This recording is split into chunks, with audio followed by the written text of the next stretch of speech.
Story of Lord Ayyappa. Lord Ayyappa, worshipped mainly in southern state of India, is also known by other names as the Shasta, Dharma Shasta, Hariharan, Manikandan, etc.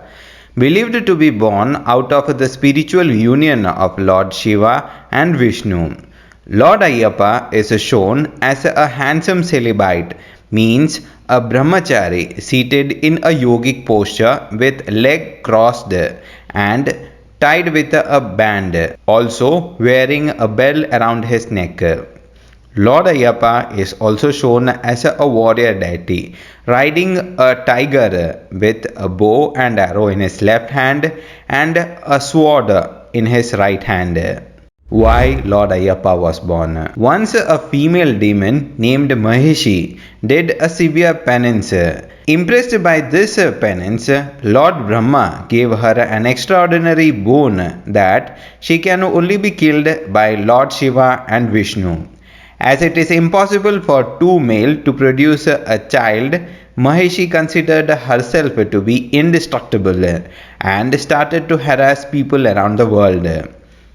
Meanwhile, another demon named Bhasmasura got a boon from Lord Shiva that if he places his hand on any person, that person would be turned into ashes.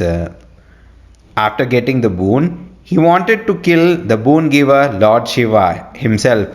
Realizing the implication, Lord Shiva approached Lord Vishnu, the god of protection, and Lord Vishnu assumed the form of a bewitching beauty named Mohini. Smitten by Mohini's charm, the demon fell for her and began acting as she wanted, and ultimately ended up placing his hand on himself, thus turning into ashes. The enchanting Mohini impressed Lord Shiva, and the spiritual union of two great gods happened. Thus, the divine birth of a child Ayyappa takes place bearing the name Hariharan. Hari means Vishnu and Haran as Shiva. The small baby was later found by King Rajarajsekhar Pandyan of Pandalam kingdom in the forest, who brought back the child to the palace and brought up as his own child. The king named the boy as Manikandan, means the one who wears a bead around his neck, as the child was wearing a bead when the king found the baby. Later, when a son was born to this childless couple, the king still considered Manikandan as his elder son. However, the queen's mind was poisoned by some people in the palace, wanted to place her son as the crown prince and ascend the throne. She hatched a conspiracy to kill Manikandan and started pretending to suffer a severe headache.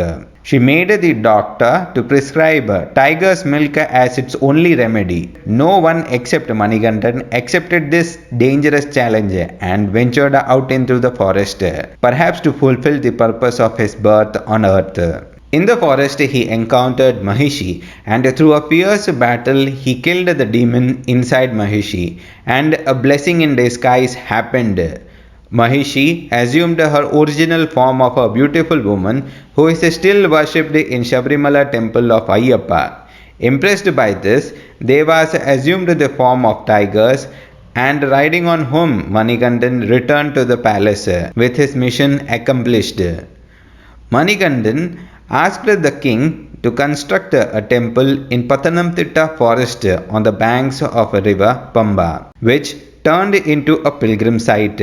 Every year, millions of pilgrims visit Sabrimala, observing 41 days of a severe penance with control over vision, hearing, smell, taste, touch and desire, anger and greed, lust, pride, unhealthy competition, jealousiness, and lead a life of sage in order to visit Sabrimala and see Lord Ayyappa. Millions of pilgrims fulfill this 41 days of penance and visit Sabrimala on foot between the month of November to January every year. As Lord Ayyappa is a celibate or a brahmachari, middle-aged menstruating women do not undertake Sabrimala's pilgrimage.